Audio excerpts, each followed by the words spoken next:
ఏ వందే మాతర గీతాన్ని అంగీకరించమని చెప్పి ఆగుతున్నారో ఇప్పుడు మోడీ ప్రభుత్వం నిశ్శబ్దంగా చేసుకొచ్చింది.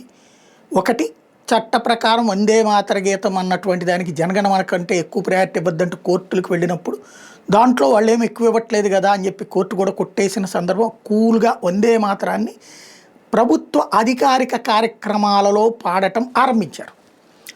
నిశ్శబ్దంగా మా చిన్నప్పుడు ఏంటి, మా కాలేజీ దశ దాకా అందరం పాడిన వాళ్ళం.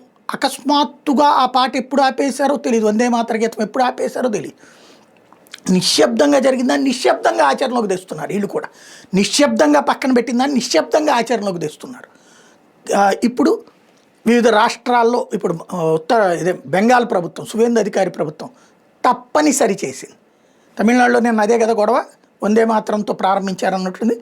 తమిళ పాట పాడాలని చెప్పి ఇప్పుడు పెట్టారు కరెక్టే, కానీ వందే మాతరం తీసేయమని చెప్పలేదు. ఇప్పుడు అక్కడ కూడా వందే మాతరం అన్నటువంటిది భారతదేశపు ఆత్మ.